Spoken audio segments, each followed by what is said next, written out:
আর কটা দিন পরে বিশ্ব মুমিন ঘরে আসছে খুব দামি এক মেহমান, রমাদান। ঠিক কিনা? কয়দিন আছে আর? কয়দিন? আর মাত্র 30টা দিন আমাদের হাতে নাই। আর কটা দিন পরে বিশ্ব মুমিন ঘরে আসছে খুব দামি এক মেহমান, রমাদান। আপনারা বলেন তো ভাই, আমাদের যদি ভিআইপি কোনো মেহমান আমাদের বাড়িতে আসে, দামি মেহমান আসে, তাহলে তার জন্য আমাদের প্রস্তুতি আছে না নাই? কি প্রস্তুতি নেই? উনি যত দামি আমাদের তত প্রস্তুতি বেশি। 1 নম্বর প্রস্তুতি থাকে তাকে একটা অভ্যর্থনা দিব।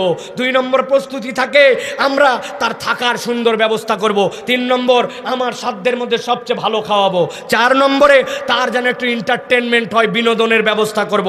5 নম্বরে অন্তত আমরা কিছু হাদিয়া তোহফা তো তারে দিব। আর 6 নম্বরে বিদায় দেওয়ার সময় একটু সুন্দর করে বিদায় দিব। প্রচেষ্টা থাকে কিনা? আমরা চিন্তা করি অভ্যর্থনা মানে কি, কখন আসবে, ট্রেনের টাইম কখন, গাড়ির থেকে নামলো কিনা, রাত যদি গভীর হয় একটা ইজি বাইক রেডি করে রাখো, অন্তত পক্ষে রাস্তার থেকে রিসিভ করে আনো, রাস্তাটা যা চিনে। এইটার জন্য আমাদের একটা প্রস্তুতি থাকে। ভালো রাখে রাখবো মানে কি, পর্দাটা ধৌতো, হুজুর আসবে আজকে, নতুন পাসপোর্টটা বিছাও তো, চাদরটা চেঞ্জ করো, এই কম্বলটা গন্ধ গন্ধ লাগে, স্প্রে দিয়ে অন্তত একটু ঠিক করো, এই ঝুলগুলা এগুলা বই রেখেছে, ঝুলগুলো একটু ঝাড়ো। তার মানে থাকার জায়গাটা আমার সাধ্যের মধ্যে ঠিকঠাক করি। ঠিক কিনা? খাওয়াবো কি? কিছু না হলেও অন্তত বাঙালি গরুর গোস্ত খাওয়ায়, ইলিশ মাছের সিজন হলে ইলিশ মাছ খাওয়ায়। গরিব বাঙালি যদি হয়, ঘরে কিছু না থাকলে পাশের বাড়ির থেকে ডিম চাই আনে হলেও, ডিম ভাজে হলেও খাওয়ায়। এটা বাঙালি খাওয়ায়। ঠিক কিনা? তার মানে তার খাওয়ার চিন্তা করি। 4 নম্বরে চিন্তা করি বিনোদন। এই দেখো তো একটুখানি ডিশের কেবলটা নষ্ট হয়ে গেছে কিনা, হ্যাঁ, যদি আসে একটু টিভিতে খবর দেখতে চায়, তার জন্য একটা পেপার যদি পড়ার অভ্যাস থাকে, শিক্ষিত মানুষ একটা 2 দিনের জন্য পেপারের একটু ব্যবস্থা করো তো, মানে সে যেন একটু বিনোদিত হয়, ভালো থাকে। এসিটা ঠান্ডা হচ্ছে না, এই এসিটা দেখো তো কেমন এসি ঠিক হয়, তার মানে আমরা একটু বিনোদন দেওয়ার চেষ্টা করি। 5 নম্বরে আমরা কি চেষ্টা করি? বাঙালির তবিয়ত, কিছু গিফট দেওয়া। এতদিন পরে আসছে, আমাদের বাড়িতে আসার সময় হাই হাই মিষ্টি আনছে, ফল আনছে, অমুকের জন্য শাড়ি আনছে, কাপড় আনছে, আমরা কিচ্ছু দিব না? এতদিন পরে আসছে, কিছু একটু তার জন্য হাদিয়া তোহফা। যাওয়ার সময় বাড়ির গাছের থেকে একটুখানি বড়ই, 1 কেজি কুমিল্লার রসমালাই, ভালো একটা কিছু আমাদের যা সাধ্যে আছে একটু কিছু ভাই একটু বাইন্দে দেওয়ার চেষ্টা করি। ঠিক কিনা? আর বিদায়ের সময় বুকে জড়াই ধরে আবার আসবেন, ভালো করে মেহমানদারি করতে পারি নাই, কষ্ট নিয়েন না, রাস্তায় আগায় দেয়। ঠিক কিনা? আর কটা দিন পরে আমাদের ঘরে আসছে দুনিয়ার সবচেয়ে দামি মেহমান, রমাদান। এখন এই রমাদানের জন্য এই যে 6টা আমরা করি, আমাদের কি প্রস্তুতি আছে ভাই? হুজুর, রমজান কি কোনো বায়বীয় চরিত্রে আসবে শরীর নিয়ে? তারে আমি কেমনে খাওয়াবো, তারে কেমনে আপ্যায়ন করবো, কেমনে বিনোদন দিব, তারে কেমনে রাখবো, তারে কি ঘরের জন্য চাদর কিনবো, তার জন্য তারে হাদিয়া তোহফা কি দিব? রমজান তো এরকম নয়। প্রিয় ভাইরা, ভালো করে বুঝে নেন, আজকের থেকে প্রস্তুতি নেন। রমজানের প্রস্তুতি নাই জন্য উম্মার পরিবর্তন নাই, মুসলমানদের পরিবর্তন নাই। আল্লাহ নবী 2 মাস আগের থেকে প্রস্তুতি নিতেন। আল্লাহুম্মা বারিক লানা ফি রজব ওয়া শাবান ওয়া বাল্লিগনা রমাদান। রমজানের 1 নম্বরে আপনি রমজানের জন্য অভ্যর্থনা কি? তার আগমনের ক্ষেত্রে আপনার আকুতি লাগবে। আমি যদি জিজ্ঞাসা করি আজকে শাবানের কয় তারিখ, বলতে পারে না। এই বছরের রমজান আরবি হিজরির কয় তারিখ, বলতে পারি না। প্রস্তুতি আর অভ্যর্থনা আমাদের জীবনে কিছু নাই। আছে কিছু, তেলের দাম যদি বাইরে যায়, পেঁয়াজ যদি বেশি দাম বাড়ে, ছোলা যদি একটু লাগে, তো এখন তো একটু কিনে আরো বাজারে সংকট ফেলা, এইরকম কিছু প্রস্তুতি আছে। কিন্তু রমজানের প্রস্তুতি এইটা নয়, বরং আপনার হৃদয়ে একটা আকুতি থাকবে। রমজান ঈদ কুম্মিনার নিরান নিয়ে আসতেছে, রমজান আমার জন্য রহমত, মাগফিরাত, নাজাত নিয়ে আসতেছে। অতএব ওই রমজানকে পাওয়ার জন্য আমার আকুতি। আল্লাহ, তুমি আমাকে রমজানে পৌঁছায় দাও, সুস্থ করে যেন আমি রোজা রাখতে পারি। এই জন্য নবীজি রজবে রোজা রাখতেন, শাবানে রোজা রাখতেন, সোম বৃহস্পতি রোজা রাখতেন, আইয়ামে বীজের রোজা রাখতেন। আল্লাহ নবী দোয়া করতেন, আল্লাহ নবী বলতেন রমজানের প্রস্তুতি কি জানো? এই শাবানে আল্লাহর কাছে আমার আমলনামা উঠে যায়, আমি একটু রোজা রেখে আল্লাহর কাছে আমলনামা উঠাতে চাই। এটাই হচ্ছে রমজানের প্রস্তুতি আর অভ্যর্থনা। আমাদের মনের মধ্যে এরকম কোনো আকুতি নাই। ঠিক কিনা? তাহলে এটা আমরা একটুখানি চেষ্টা করি, আজকে থেকে দিন গুনতে শুরু করি, জানাতে শুরু করি, প্রস্তুতি নিতে শুরু করি। 2 নম্বরে রমাদান আমাদের কাছে থাকবে। রমাদানের থাকা কি ভাই? তার জন্য ঘর কোনটা? রমাদান আপনার কাছে থাকবে বায়বীয় ভাবে নয়। দুনিয়ার বুকে রমাদান তার কাছে থাকবে যার সালাত সুন্দর। আপনার সালাত যদি সুন্দর না হয়, তাহলে রমাদান আপনার সাথে থাকবে না। আমি ওই নামাজ পড়ি যেই নামাজের রুকুর মধ্যে 3 তাসবিহ ঠিক মতো পড়ি না, সিজদার মধ্যে 3 তাসবিহ ঠিক মতো পড়ি না, আমার আমল নামা এলোমেলো, নামাজের ওই যে সূরা মুখস্থ করছি একটার অর্থ আমি জানি না, আমি এখন পর্যন্ত নামাজের ভিতরে কি পড়ি এইটা আমার হৃদয়ের মধ্যে কোনো আকর্ষণ নাই। টার্গেট নিব, আমি কোরআন শিখব, কোরআন বুঝবো, কোরআনের 10টা সূরার অর্থ ঠিক করব, আমি কোরআনুল কারীম বুঝে বুঝে যেন আমি রমাদানে পড়তে পারি। যার সালাত সুন্দর, সালাত যার সুন্দর, রমাদান তার বাড়িতে থাকে, নচেত সুন্দর করে থাকে না। আপনি আজকের থেকে ওয়াদা করেন, আমি রুকু 7 তাসবিহতে দিব, সিজদা 7 তাসবিহতে দিব, আমি অন্তত পক্ষে আমার নামাজ সুন্দর করব। আমার ইমাম যদি থাকেন কেউ, আমার দায়িত্বশীল ভাইরা যদি থাকেন, আপনি সারা জীবন সামনে গেলেন আর দাঁড়ায় গেলেন, পিছনে মুসল্লি আপনার ইক্তেদা করলো, আপনি কোনোদিন দেখলেন না আমার মুসল্লি রুকু ঠিক আছে কিনা, আমার মুসল্লির সিজদা ঠিক আছে কিনা, 2 সিজদার মধ্যে ঠিক মতো বসে কিনা, রুকুর থেকে দাঁড়ায় সোজা হয় কিনা, আপনি নামাজটা যেন সুন্দর হয় এটা চেষ্টা করেন, রমাদান আপনার সাথে থাকবে। 3 নম্বরে যেটা বলবো, রমাদানের খাওয়া কি? রমজানের খাওয়া হচ্ছে কোরআন। শাহরু রমাদান আল্লাযী উনজিলা ফীহিল কুরআন হুদাল লিন-নাস ওয়া বাইয়িনাতিম মিনাল হুদা ওয়াল ফুরকান। আল্লাহ রাব্বুল আলামিন রমাদানকে খাওয়া দিয়েছেন, রমাদানের খাওয়া হচ্ছে আপনার আমার জন্য কোরআন। যে কোরআন পড়তে পারে না, কোরআন শুদ্ধ তেলাওয়াত করতে পারে না, 60 বছর বয়স হয়ে গেছে, আয় রে আফসোস, মুরব্বী এখন পর্যন্ত কোরআন মনে রাখতে পারে নাই। আমরা ছোটবেলায় যে কয়টা মুখস্থ করছিলাম, আমার বাচ্চা হয়েছে, কাচ্চা হয়েছে, সম্পদ হয়েছে, ধন হয়েছে, কিন্তু 50 বছর আগে 10 সূরা 11 নম্বর সূরা হয় নাই। রমাদান ফরজ হয়েছে যে আয়াত দিয়া, ওই সূরাটা জানি না। লাইলাতুল কদর খুঁজি, ইন্না আনজালনাহু ফি লাইলাতুল কদর আজ পর্যন্ত মুখস্থ হয় নাই। আমার কপাল পোড়া। অতএব রমাদানকে যদি আপনি সুন্দর করে খাওয়াতে চান, তাহলে কোরআনুল কারীম শিখে ফেলেন। রমাদান কোরআন শেখার মাস নয়, বুঝার মাস, আমলের মাস, পড়ার মাস, খতমের মাস। অতএব আপনার রমাদানকে যদি আপনি খাওয়াতে চান, কোরআনের প্রস্তুতি নেন, এখন থেকে প্ল্যান করেন কয় খতম দিবেন, কিভাবে দিবেন। 4 নম্বরে যেটা বিনোদন, রমাদানের বিনোদন কি? রাসূলুল্লাহ সাল্লাল্লাহু আলাইহি ওয়াসাল্লাম বলেছেন, তোমার আচরণ পরিবর্তন করো। উত্তম আচরণ বান্দার জীবনের শ্রেষ্ঠ ইবাদত। আমি আগে মিথ্যা কথা বলতাম, আচরণে বাদ দিয়ে দিব, রাগারাগি করতাম, বাদ দিয়ে দিব, আমার আচরণ সুন্দর করব। যার আচরণ, রমাদানের পরে রমাদান আসলো আর আগের আর পরের মানুষের পার্থক্য হলো না, ওই মানুষ রমাদানকে কখনো বিনোদিত করতে পারে না। অতএব রমাদানকে যদি আপনি বিনোদন দিতে চান, আচরণে কি কি আছে একটা লিস্ট বানাতে হবে। এই রমাদান থেকে আমি একটা ভিন্ন মানুষ হব, চেষ্টা করব ইনশাআল্লাহ। কথা বলেন, করব ইনশাআল্লাহ। 5 নম্বরে যেটা, রমাদানের গিফট আর উপহার কি? রমাদানের গিফট হচ্ছে, আপনি রমাদানকে তো আর ওই যে সুন্দর করে কুমিল্লার রসমালাই বানিয়ে দিতে পারবেন না। রমাদানের গিফট হচ্ছে আপনি মানব কল্যাণে কাজ করার সিদ্ধান্ত নেন। কুনতুম খায়রা উম্মাতিন উখরিজাত লিন-নাস, আমি এই দুনিয়াতে কি ইম্প্যাক্ট রেখে গেলাম জনগণের জন্য, এলাকার জন্য, মানব সমাজের জন্য।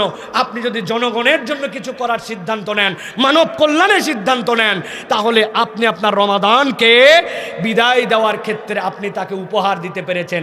সর্বশেষ যেটা বলবো, বিদায় সংবর্ধনা কি হবে? উন্নত দোয়া করতে শেখেন, ফাঁকি যোগী দোয়া দিয়েন না। ওই সালাম ফেরানোর পরে কেবল হাত তুললেন আর মোনাজাত করলেন আর মনে করলেন দোয়া হয়ে গেল না। আপনি সুন্দর করে দোয়া করতে শিখেন। প্রত্যেকটা রমাদানে, প্রত্যেকটা দিনে, আমি রমাদানের একটা দিন চলে যাই আর আগের দিনের থেকে একটু হলে বেশি দোয়া করার চেষ্টা করি। 10 মিনিট 20 মিনিট আল্লাহর কাছে দোয়া করি। আমার সালানি নাই, রব্বানা আতিনা ফিদ দুনিয়া হাসানা রব্বির হামহুমা কামা রাব্বায়ানি সাগীরা, এরপরে আর দোয়াই জানে না। তা আপনি কি দোয়া করবেন আল্লাহর কাছে?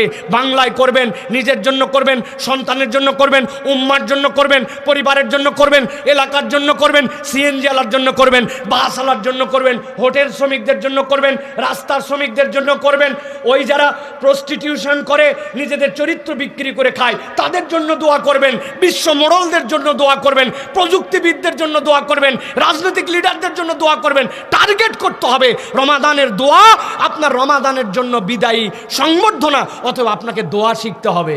আমি কেবল হাত তুললাম, আমার বাচ্চার জন্যই কোনোদিন দোয়া চাই নাই। হুজুর একটা দেখলাম আর বলে দিলাম, হুজুর আমার বাচ্চার জন্য দোয়া করবেন। হুজুর কি কন্ট্রাক্টারি নিচে রেখে আপনার দোয়ার? আপনি আপনার দোয়া করতে হবে। অতএব রমাদানকে যদি আপনি অভ্যর্থনা দিতে চান, তার জন্য আকুলতা লাগবে। যদি ভালো করে রাখতে চান, সালাত লাগবে। তাহলে যদি খাওয়াতে চান, কোরআন লাগবে। তাকে যদি আপনি বিনোদন দিতে চান, আচরণ পরিবর্তন করা লাগবে। তাকে যদি আপনি গিফট দিতে চান, সমাজের জন্য পরোপকারী আপনাকে কিছু কাজ করতে হবে। আর বিদায় যদি তাকে সুন্দর করে দিতে চান, আপনাকে দোয়া শিখতে হবে। এইটা যদি না থাকে, রমাদানের প্রস্তুতি নাই। এই জন্য আল্লাহ নবী 60 দিন আগের থেকে আল্লাহুম্মা বারিক লানা ফি রজব ওয়া শাবান ওয়া বাল্লিগনা রমাদান বলেছেন। আমরা আমাদের রমজানকে প্রস্তুতির জন্য এই পদক্ষেপগুলো নিতে পারবো ইনশাআল্লাহ। আমি যেটা বললাম মনে করে কেউ লিখতে পারবেন যে আমি সুন্দর করে এরকম করে লিখে আমি আমার বাড়ির সামনে লাগাই দেব, আমার মসজিদের সামনে একটা কাজ করে এরকম করে জানাই দেব? পারবেন ইনশাআল্লাহ? অন্ততপক্ষে জানাজানি করতে পারবো তো ইনশাআল্লাহ? আল্লাহ আমাদেরকে তৌফিক দান করেন প্রিয় ভাইয়েরা। তাহলে আমরা 2 নম্বর পয়েন্টের মধ্যে ছিলাম, আল্লাহর সামনে একদল যাবে যাদের আমল নাই আবার দুনিয়ায় ফেরত যেতে চাবে। আলোচনাকে আরেকটু করবো না শেষ করে দেবো ভাই? 3 নম্বরে সংক্ষেপে বলি, আল্লাহ রাব্বুল আমিন বলতেছে আল্লাহর সামনে একদল লোক আসবে, এবার তৃতীয় দল যারা আল্লাহর সামনে এমনভাবে লাঞ্ছনাপূর্ণ দৃষ্টি নিয়ে উঠবে, কারো দিকে তাকাতে পারবে না। আল্লাহ বলছেন এটাই স্বয়ং তাদের জন্য একটা চিত্র হবে। এই আসামি কারা, কি তাদের অপরাধ? আল্লাহ বলছেন ওয়া তারাহুম ইউরাদুনা আলাইহা খাশিঈনা মিনাজ যুল্লি ইয়ানজুরুনা মিন তরফিন খাফি। আল্লাহ বলছেন আমার সামনে একদল লোক উঠবে, উঠার পরে তারা পাশ দিয়ে তাকাবে, এমনভাবে লজ্জিত লাঞ্ছিত হয়ে উঠবে যেই মানুষগুলো ওই দিন আর কখনো আল্লাহর সামনে তাকাতেই পারবে না। আল্লাহ বলবেন মানুষ দেখে বুঝে ফেলবে এরা কোন আসামি। আল্লাহ কোরআনুল কারীমের মধ্যে বলছেন ওই মানুষগুলা তো তারা যাদের কাছে আল্লাহ রাব্বুল আলামিন নবীর মাধ্যম দিয়ে কোরআন পাঠিয়েছিলেন, আল্লাহর বিধান পাঠিয়েছিলেন, কিন্তু এই মানুষগুলা পাত্তা দেয়নি আল্লাহকে। আল্লাহ রাব্বুল আমিনের সামনে তারা হাজির হয়েছে, কিন্তু আল্লাহ বলছেন তাদের কাছে জিজ্ঞাসা করা হবে আজকে তোমাদের যেই পরিণতি, এই পরিণতি কি এমনি এমনি নাকি এর আগে তোমাদের সতর্কতা ছিল? আল্লাহ বলছেন আলাম ইয়াতিকুম রাসূলুম মিনকুম, তোমাদের কাছে কি পয়গম্বর আসছিল কিনা? ইয়াতলুনা আলাইকুম আয়াতি রাব্বিকুম, আল্লাহর বিধান তোমাদেরকে জানিয়েছিল কিনা? ওয়ায়ুনজিরুনাকুম লিকা ইয়াউমিকুম হাযা, আজকের দিনে এই অবস্থা হবে, এই ভয়াবহতা তোমাদেরকে বোঝানো হয়েছিল কিনা? সবাই মিলে চিৎকার করে বলতে শুরু করবে ক্বালু বালা, আল্লাহ সবই হয়েছিল কিন্তু আমরা তোমার আয়াত ঠিকঠাক মতো মানি না। এই জন্য দুনিয়ার বুকে বহু পণ্ডিত আছে কোরআনকে নিজের বুঝ দিয়ে মানার চেষ্টা করে, ওই পণ্ডিতের মধ্যে যাওয়া যাবে না। আল্লাহ যা বলেছেন সামি'না ওয়া আতানা, শুনলাম আর মেনে নিলাম, এই দলের মধ্যে নিজেদেরকে রাখা লাগবে, ঠিক কি না? অনেক মানুষ আমাদের মধ্যে আছে পণ্ডিতি খাটায়, তারা বুঝাতে চায় নামাজ রোজা হজ যাকাতের ইসলাম ঠিক আছে, কিন্তু অর্থনীতির ইসলাম এই সমাজের জন্য পারফেক্ট নয়। তারা বলে পেনাল কোড আর এখন চলে না, চোর ডাকাতের বিচার আর চলে না, শরীয়ত দিয়ে বাংলাদেশ চলতে পারে না। ও নিজেকে মুসলমান দাবি করে, আবার দ্বীন ইসলামের কথাও বলে, আল্লাহ আল্লাহ রসুলের কথাও বলে, কিন্তু শরীয়ত দিয়ে ইসলাম চলে, ইসলাম যেটাও বলছে এটা বিশ্বাস করে না। এরকম 2 নম্বর মুসলমান আছে না নাই? আল্লাহ বলছেন খবরদার, এরা যদি যায় ওই দিন আল্লাহ রাব্বুল আলামিনের সামনে লজ্জিত হয়ে উঠবে। আমরা আল্লাহর সামনে লজ্জিত হয়ে উঠতে চাই না। 4 নম্বরে আল্লাহ বলতেছেন, নবী বলে দেন একদল লোক দুনিয়ার বুকে দেখতে যেমনই হোক ওদের চেহারাগুলো অন্ধকার হয়ে যাবে। নাউজুবিল্লাহ বলেন। চেহারা অন্ধকার মানে বোঝেন ভাই, এই দুনিয়ায় অনেক কালো মানুষ আছে, অনেক সাদা মানুষ আছে, আছে না নাই? কিন্তু এরকম অনেক মানুষ আছে লোকটা কালো হলে হবে কি, ওই লোকটার চেহারার মধ্যে জান্নাতের নূর আছে, ঠিক নেই? হযরতে বেলাল রাদিয়াল্লাহু তাআলা আনহু সাদা মানুষ না কালো মানুষ? হযরতে লোকমান হাকিম সাদা মানুষ না কালো মানুষ? হযরতে মুসা আলাইহিস সালাম সাদা মানুষ না কালো মানুষ? এই মানুষগুলা ছিলেন যদিও দুনিয়ার চেহারায় চামড়ার দিক দিয়ে কালো, কিন্তু ইনাদের এমন আলো ছিল, কোরআনের যত আলোচনা মুসা আলাইহিস সালাম, ঈসা আলাইহিস সালাম, লোকমান আলাইহিস সালামের সমান এত আলোচনা অন্য কারো নাই, ঠিক কি না? নবীজি আল্লাহ রাব্বুল আলামিন জান্নাত দেখালেন, আসার পরে বললেন আমি যখন জান্নাতের ডেমনস্ট্রেশন দেখতেছিলাম, জান্নাতের ভিতরে পায়ের শব্দ শুনলাম, আমার শব্দ শুনে মনে হয়েছে বেলাল যখন হাঁটেন এরকম করে হাঁটেন। বেলালের কাছে এসে জিজ্ঞাসা করেছেন কি আমল তোমার? বলে ইয়া রাসূলুল্লাহ আপনি যা বলেন তার বাইরে তো কিছুই করি না। নবীজি বললেন না, আমি তো তোমার খরমের শব্দ শুনেছি। নবীজির কাছে বলেন ইয়া রাসূলুল্লাহ আমার মনের আনন্দে যখনই ওযু করি তখনই আমি 2 রাকাত সালাত আদায় করি, হয়তো বা এটা আল্লাহ পছন্দ করেন। নবী বললেন হ্যাঁ এতই পছন্দ করেন। সাইয়েদিনা বেলাল হায়াতে দুনিয়ায় থাকতে জান্নাতে সে চলাফেরা করবে, আল্লাহর নবী তাকে শব্দ শুনাইছেন। আমি যে এইটা বোঝানোর জন্য বললাম, কিয়ামতের দিন ওঠার পরে চেহারা অন্ধকারের মতো কালো হবে, মানে কি আপনি যেরকম অন্ধকার দেখতে পান ওই অন্ধকারের মধ্যে কিন্তু আপনি ওইটা ধরতে পারেন না, কিন্তু আল্লাহ বলছেন ওই অন্ধকারটা তখন তার চেহারার মধ্যে আসবে, সে এমনভাবে ওই জায়গাতে নিষ্পেষিত হয়ে যাবে যে রব্বুল আলামিন ওই চেহারার অবকাঠামো দেখে ওই মামলার আসামিদের পরিচয় মানুষের কাছে তুলে দিবেন। আল্লাহ কোরআনে বলছেন, কান্নামা উগশিয়াত উজুহুম কিতাম মিনাল লাইলি মুসলিমা। আল্লাহ বলছেন রাতের আধারকে কেটে যদি কারো মুখে সেট করে দেওয়া হয়, এই মানুষের অন্ধকার চেহারা এরকম হয়ে যাবে। কেন কেন কেন? ওই মানুষটা তো হোয়াইট কালারের হতে পারে, ওই মানুষটার চামড়া তো দুনিয়ার বুকে অ্যাংলো বলতে পারে কেউ, কিন্তু ওই দিন অন্ধকার তার কেন হবে? মুহাদ্দিসিনে কেরাম, মুফাসসিরিনে কেরাম বলতেছেন এইটা সবচেয়ে ভয়ঙ্কর, যেই মানুষেরা দুনিয়ার বুকে বুঝে না বুঝে শিরিক করে আসবে, ওই মানুষদের বাঁচার উপায় থাকবে না। ওই মানুষ নিজে মুসলিম দাবি করে কিন্তু এমন কথা এমন কাজ করে ফেলছে, ওই মানুষের ঈমান থেকে বের হয়ে গেছে, ওই মানুষ জানেই না। এরকম কতকগুলা কাজ আর আচরণ আমাদের মধ্যেও আছে কিন্তু আমরা জানি না। আপনি লেপ শুকাতে দিছেন, আপনার বাড়ির ওই দিন একটুখানি মিলের মধ্যে দিয়ে আপনি ভাঙাবেন, হয়তোবা দেখা যাচ্ছে মরিচ, হয়তোবা আপনি ওই দিন একটুখানি শুকাতে দিছেন আপনার ধান চাল। আল্লাহর কি কাজ? ওই দিনই বৃষ্টি আসছে আকাশ ভার হয়ে, কুমিল্লার লোক রাগ করে বলে আল্লাহ তো আর কোনো দিন খুঁজে পেল না, খালি আমি যেই দিন শুকাতে দিই আল্লাহর ওই দিনই বৃষ্টি দেওয়া লাগে। আছে না ভাই? আল্লাহ কোনো লোক খুঁজে পায় না, আমার বাচ্চারই খালি আল্লাহর অসুখ দেওয়া লাগে।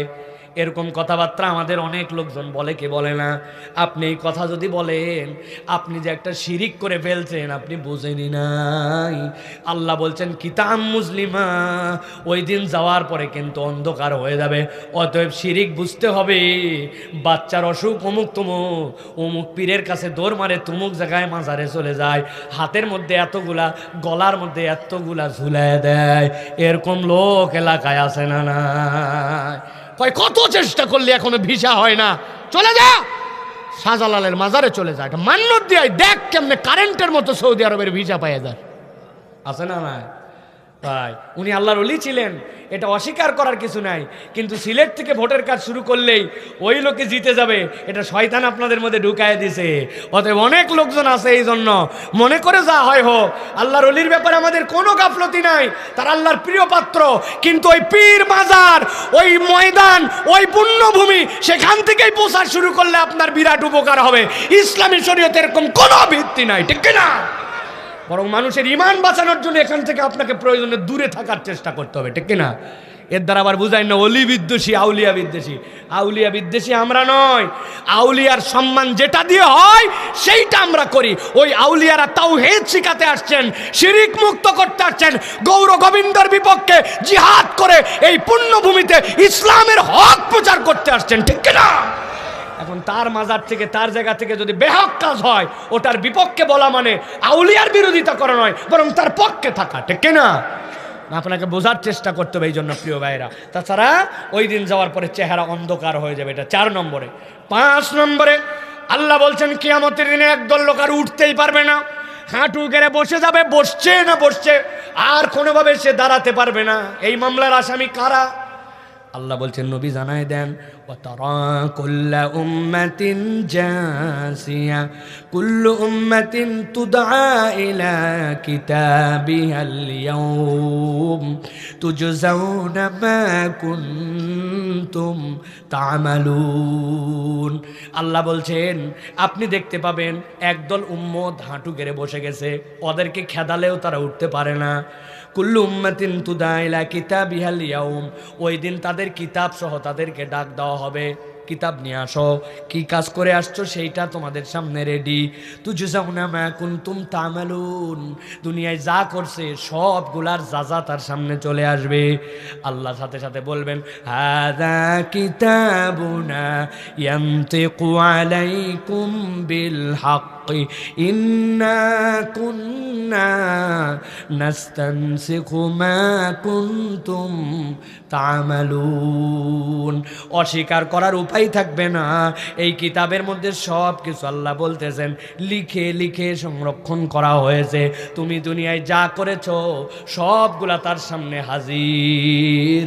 আল্লাহ বলছেন তারা আর উঠতে পারবে না, দাঁড়াতে পারবে না, তাদের আমল নামা তারা পেয়ে যাবে। কারা এ আসামি? দুনিয়ার বুকে আসামি তারা যারা চিন্তা করছিল দুনিয়ায় কিছু সময় আনন্দ ফুর্তি করতে হয়, কিছু সময় আল্লাহ মানলেও চলে, কিছু সময় না মানলেও চলে, খেয়াল খুশি মতো জীবন চালাইছিল। আল্লাহ বলছেন ওই দিন খেয়াল খুশির প্রত্যেকটা বর্ণনা আল্লাহর সামনে পেয়ে যাবে। অনেক তরুণ যুবক আছে, মাহফিলে বাস্তবায়নেও আছে, আবার কান দিয়ে গানও শোনে, মাহফিলের সাথেও জড়িত আছে, আবার এলাকার কোনো কনসার্ট হলে সেটাও মিস করে না। আসেনি ভাই? রমজানের মধ্যে রোজা রাখে, ঈদের দিন টেন্ট বানায়, বানানোর পরে ডেক বক্স নিয়ে যায়, যাওয়ার পরে সেখানে গান বাজনা করে লাফালাফি করে, আছে না নাই? অন্য সময় ভালো থাকে, কিন্তু ওই 2-3 দিন একটুখানি হালকা পানি খায়, আবার বিড়ির মধ্যে কি জানি কুসকুস করে কাটে, ভরায় দিয়ে 2-1টা করে টান মারে, শরীরের মধ্যে জোশ আনে, এরকম কিছু কিছু জিনিস খায়, আছে না নাই? ও জানে স্পিড নামে, তারপরে বিভিন্ন ধরনের এনার্জি যেইগুলা আনরেডিকেটেড, যেইগুলা কোনো রকম বিএসটিআই অনুমোদিত নয়, ওর মধ্যে খারাপ কিছু মিশাই দেওয়া আছে, ওইটা যে হারাম জানে, জানার পরে ওইটা খায়। আল্লাহ বলতেছেন নিজের খেয়াল খুশি মতো চলে, আবার দুনিয়ার বুকে আল্লাহকেও মানে। আল্লাহ বলছেন ওই দিন যাওয়ার পরে দেখবে হাযা কিতাবুনা ইয়ানতিকু আলাইকুম বিল হক, তার সামনে হাজির হয়ে গেছে কিতাব। আল্লাহ বলছেন কিছু বাদ রাখা হয় নাই, মা কুনতুম তা'মালুন, যা কিছু করছিল সবগুলা তার সামনে হাজির। দেখা মাত্র ঘাবড়ায় যে হাঁটু গেড়ে বসে পড়বে, আর উঠতে পারবে না। নাউযুবিল্লাহ বলেন। আল্লাহ মাফ করুক। এই রোগে আমরা কম বেশি সবাই রোগগ্রস্ত, ঠিক কিনা? সবাই রোগগ্রস্ত আমরা। তুমি 30 তারিখ পর্যন্ত টাইমে তুমি বোরখা পরলা, তুমি হিজাব করলা, আর তুমি শাওয়ালের প্রথম দিন ঈদের দিনে তুমি মুসলিম নারী হয়ে বেপর্দা, বেহায়া, বেলাল্লাপনা তুমি এমনভাবে ঘুরলা ফিরলা যেটা কোনো মুসলিম নারীর আইডেন্টিটি হতে পারে না। তোমার বাপ মুসলমান, মা মুসলমান, বাপ হাজি সাহেব, মা নামাজি, তোমার বাড়িতে রমজানে তেলাওয়াত হয়েছে, তাহাজ্জুদ হয়েছে, ওই বাড়ির থেকে বেহায়া হয়ে বের হয়ে গেছে। এরকম বাড়িঘর আমাদের এলাকায় নাই। কথা বলেন একটু, নাই? কেমনে তাহলে আপনি এটা করলেন? প্রিয় ভাইরা, আল্লাহ বলছেন সব পেয়ে যাবে, সব আমল নামায় তোমার চলে আসবে। তুমি কেমনে এরকম বেপর্দা হলা মা? কেমনে তুমি এরকম বেপর্দা হয়ে ঘুরলে বোন? তুমি না মরা বাড়িতে যাওয়ার সময় পর্দা করে যাও, শ্বশুর বাড়িতে বাপের বাড়িতে যাওয়ার সময় আর কোনো বিয়ের দাওয়াত পাইলে তোমার মাথা ঠিক থাকে না, তুমি এমন পোশাক আশাক পরে যাওয়ার পরে ডিসপ্লে সেন্টারে সেলফি তুলে সব কয় আয় একটা সেলফি দিলে ই করে, ই বলছে তুই কেড়ে চিনলাম না তো, কয় আমি এলাকা তো ভাই। উরি বাও, এলাকা তো ভাই, 14 জনের বেশি দেখা করা যায় না, ওই এলাকা তো ভাইয়ের সাথে আছে। এরকম আছে কি নাই? কষ্ট লাগতেছে আপনাদের? আল্লাহ যেন কষ্ট একটু লাগায়। লাগবে না মানে? যদি রোগ থাকে তো আপনার মধ্যে যদি আঘাত না করে এটা, তাহলে আপনি কেমনে কি ওয়াজ শুনে চলে যাচ্ছেন? এত রাত পর্যন্ত কথা বলা হচ্ছে। পরিবর্তন হওয়া লাগবে ভাই। আপনি মুখের দাড়ি তুলতে পারলেন না এখনো, ব্যাপার কি? আপনার সমস্যা কোথায়? টাকনুর উপর আপনার জামা উঠলো না, সমস্যা কোথায়? আপনি নামাজি হলেন না, কোনো সমস্যা কথা? আপনি জুম্মার দিনে খালি ঘোরেন, এই ধান্দাবাজি কতদিন করবেন আপনি? আপনি মুসলিম পরিচয়ের দোকানদার, আপনি পাবলিককে ধোকা দেন, 2 নম্বর জিনিস বিক্রি করেন, মিথ্যা কথা বলে আপনি লাভ বেশি করেন। জীবনে দেখা হয়নি তাকে বলে তোমার মতো সেনা লোক বলে কেনা দামে দিলাম। ওরে টাউট, জীবনে দেখেনি বলছে কেনা লোক, সেনা লোক বলে কেনা দামে দিলাম। এই কথা বলে হালাল মাল হারাম বলে বিক্রি করে দিল। এরকম ব্যবসায়ী আছে না নাই? বাসে উঠেন, বাস ভর্তি সিট, উঠার পরে বলছে কই? বলছে সিট তো আছে কিন্তু ভরা, চলেন যাওয়া লাগবে। তুলছে তালে র্যান্ডম মিথ্যা কথা বলে ভাই। এইরকম মৃত্যুকের মৃত্যুক আছে না না? ওর বাড়ির ছাদ ভর্তি সিলিন্ডার, কয় নাই নাই নাই সিলিন্ডার না। আহা, ওর পাম্প ভর্তি গ্যাস, কিন্তু দেয় না, বাড়ার সম্ভাবনা আছে। এরকম করে মাল স্টক করে, নানান কিছু করে, এরকম করে আমাদের অনেক মানুষ যেন এরকম আকাম কুকাম করে। আল্লাহ বলতেছেন হাযা কিতাবুনা ইয়ানতিকু আলাইকুম বিল হক ইন্না কুন্না নাস্তানসিকু মা কুনতুম তা'লামুন। কোনটা এমনি রাখা হচ্ছে না, টু দ্য পয়েন্ট লিখে রাখা হচ্ছে, হাতে ধরায় দেওয়া হবে, ওই দিন সিলিন্ডার নিয়ে ডুবে যাবে। কথা বলেন, হারাম নিয়ে ডুবে যাবা। জমি ওইটুকু নিয়ে ডুবে যাওয়া, 4 আঙ্গুলের লোভ সামলাতে পারো না, ঠেলে চলে গেছো 1 বিঘার খাজনা খারি সব ঠিক, 4 আঙ্গুল হারাম, হালালের সাথে হারাম মিশাইছে। বলছিল 4 আঙ্গুল বাড়লো কেমনে? কয় আমি তো বাড়াই নাই, আল সোজা করছিলাম, আল সোজা করার সময় একটু যায়েই থাকে, কোদালের মাপকে আর অত মেশিনের মতো মারা যায়। আছে না? না, যারা যারা আসেন একটু বুঝে আওয়াজ দিয়ে, আন্দাজি আছে আছে বলেন না, নিজের কোদালের দিকে তাকান, আপনার কোদাল এরকম বাড়ায় গেছিল কিনা। হিসাব আছে প্রিয় ভাইরা সবার, হুজুর টুজুর কেউ বাদ যাবে না, সবাই আল্লাহ রাব্বুল আমিনের কাছে ধরা খেয়ে যাবে। হুজুরের মাদ্রাসায় ঢোকার টাইম ছিল সকাল 9টা, উনি 10:30টায় এসে লিখছে 9টা, বের হওয়ার টাইমই লাগে নাই, পরের দিন এসে লিখছে আউট 5টা, কিন্তু গেছে দুপুরের সময়, বলছে একটু ধান মাড়াই করার কাজ আছে ভাই গেলাম, ছাত্র জাহান নামে যাজ্ঞা, বেতন তো এমপিও ভুক্ত, বেতন তো ঠিক আছে। এরকম প্রতিষ্ঠান আছে না? না, মাদ্রাসার ছাত্র সামনে খালি ঝোলে আর হুজুর খালি মোবাইল ঠেলে, এরকম হুজুর আছে না? নাই, বুঝেন, একটু হিসাব করেন প্রিয় ভাইরা। এই জন্য আল্লাহ রাব্বুল আলামিনের কাছে আমাদেরকে দাঁড়াতে হবে, নত জানু হয়ে। আল্লাহ যেন এই আসামিতে আমাদেরকে না ঢুকায়, বলেন আল্লাহুম্মা। সর্বশেষ পয়েন্ট, আল্লাহ বলতেছেন এক দলের কষ্ট সবচেয়ে বেশি হবে, মৃত্যুকে জবাই করে দেওয়া হবে, কিন্তু তাদের প্রাণটাকে ওষ্ঠাগত করে দেওয়া হবে। বের হয়ে গেলে বেঁচে যায়, ঢুকে গেলেও বেঁচে যায়, কিন্তু বাইরও হয় না, ঢুকেও না। আমার জীবনে এরকম একটা অভিজ্ঞতা আছে। আপনাদের এলাকায় ভাপা পিঠা আছে ভাই, কি বলেন আপনারা? আমাদের এলাকায় বলে ধুপি পিঠা, ভাপা পিঠা, চেনেন তো ভাই? অন্ততপক্ষে ভাপা পিঠা খাওয়ার সময় পানিটা কাছে রাখা লাগে, কেননা এই পিঠায় এমন শুকনা আপনি আর এস্টিমেট করতে পারবেন না। গলার মধ্যে দিয়েছেন, মনে করছেন যথেষ্ট পরিমাণ লালা আছে, যথেষ্ট পরিমাণ আমার মুখের মধ্যে লিকুইড আছে, হঠাৎ করে টেনে নিবে, নিয়ে গলার মধ্যে দিয়েছেন, ভিতরেও নামে না, উপরেও ওঠে না, মনে হয় আটকায় গেল, জান বাড়ায় গেল। জীবনে আমার একবার বাদ ছিল, আমি জানি ঠেলা কি জিনিস। এরপরের থেকে জীবনে কোনোদিন ভাপা পিঠা আপনি দিলে আমি খাবো না। আমার ভাপা পিঠা খাওয়ার একমাত্র সিস্টেম হচ্ছে বাটির মধ্যে নিব, এরপরে এর মধ্যে গরম দুধ দিব, দেওয়ার পরে ওইটা গলে যাওয়ার পরে খাবো। এছাড়া আব্দুল হাই সাইফুল্লাহকে ভাপা পিঠা খাওয়াতে পারবেন না, কেননা ঠেলার নাম ভাপা পিঠা। ঠিক না ভাই? আপনাদের জীবনে এরকম কারো হয়েছে ভাই? মুড়ি খেতে যায়, ভাত খেতে যায়, আটকায় গেল? আল্লাহ বলছেন না না না, এইটা দুনিয়ার এক্সাম্পলের সাথে হাসরের দিনে মিলবেই না, কিন্তু বুঝানোর জন্য বলছি। আল্লাহ বলছেন একদল আল্লাহর সামনে আসবে, ওয়ানদিরুহুম ইয়াউমাল আজিফা ইযিল কুলুবু লাদাল হানাজিরি কাযিমিন।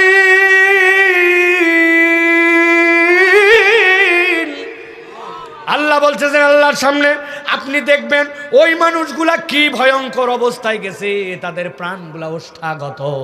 আল্লাহ রে, যদি আমাদের আজকে মৃত্যু হয়ে যেত বড়ই খুশি হতাম। আই রব্বুল আমিন, আমাদের যদি ফায়সালা হয়ে যেত বেঁচে যেতাম।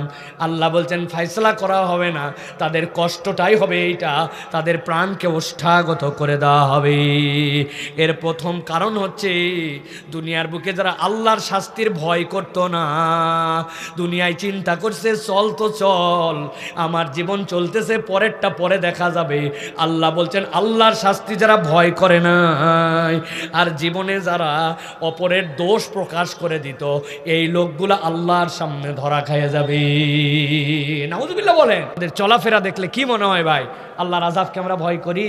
আমরা জানি সব যে এই অপরাধে কি হবে, এইভাবে ধরা খেলে আল্লাহর সামনে কেমনে আমাকে উঠতে হবে, সব জানি আমরা। জানে না কে? কিন্তু ড্যাম কেয়ার, রাখ রে ভাই রাখ। দুনিয়ায় এরকম একটু লাগে, এরকম করে চলতে হয়। সবার মধ্যেই ভাব আসছে ভাই, হুজুর থেকে শুরু করে সবার মধ্যে আসছে। আমরা আল্লাহর কাছে এই জন্য পানা চাই যে আল্লাহ, আমরা তোমার শাস্তিকে ভয় করি আল্লাহ, ভুল করি আল্লাহ, কিন্তু তোমার শাস্তিকে যে ভয় করি না আল্লাহ, এরকম না, ওইটার প্রমাণ থাকতে হবে। সেখান থেকে আমি দূরে চলে আসি, আমি চেষ্টা করি, তওবা করি, ভুল করি 100 বার, কিন্তু আমি আল্লাহর কাছে হাজিরা দিচ্ছি, আল্লাহ এটা আমার ভুল, কিন্তু তোমার শাস্তিকে ভয় করি, তোমার শাস্তি সহ্য করতে পারবো না। কেমনে আপনি চিন্তা করেন ভাই?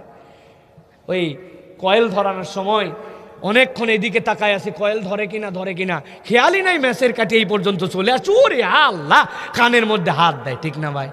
কাঠির আগুন সহ্য করতে পারি না আমি, কেমনে আল্লাহ রাব্বুল আলামিনের সামনে যে আল্লাহ তোমার আযাব সহ্য করবো? আল্লাহ আমার কি যোগ্যতা আছে? স্কিনের কি যোগ্যতা আছে? আল্লাহ, অতএব আল্লাহর আযাবকে ভয় করে যদি না চলি, ওই দিন যাওয়ার পরে প্রাণ ওষ্ঠাগত হয়ে যাবে, আর বাঁচার উপায় থাকবে না। আল্লাহ আমাদেরকে হেফাজত করুন, বলেন আল্লাহুম্মা আমিন। প্রিয় ভাইয়েরা, দীর্ঘ সময় আমার প্রিয় ভাইদের কাছে আমি আমার সাধ্যের মধ্যে যতটুকু বুঝাতে চেয়েছি। 6টা অপরাধকে এখানে টার্গেট করেছি। দুনিয়ায় আমল করি না, 2 নম্বরে আল্লাহরকে প্রতি পূর্ণ বিশ্বাস রাখি না, 3 নম্বর শিরিককে আমি না বুঝে শিরিক করে ফেলি, 4 নম্বরে জালেম আমার কেরিয়ার, আমি আল্লাহ রাব্বুল আলামিনের জন্য জুলুমের হিসাব করি না, 5 নম্বরে আল্লাহ রাব্বুল আলামিনের রসুলের বিধিবিধান আমার কাছে এসেছিল, আমি জানতাম কিন্তু তারপরে আমলে নেই নাই, আর শেষ বলেছি আল্লাহর আযাবকে আমি গুনার মধ্যে ধরি না, চিন্তা করি কবরের মতো হবে পরকাল পর, আমি আমার মতো করে আপাতত সব কাটায় দেই। এইটা যদি হয় তাহলে আমাদের জন্য ভয়ঙ্কর 6টা চিত্রের মুখোমুখি হতে হবে। আল্লাহ আমাদেরকে আগে জানাইছেন এবং আমাদেরকে বাঁচানোর জন্য চেষ্টা করেছেন। আল্লাহ যেন আমাদেরকে তৌফিক দান করেন।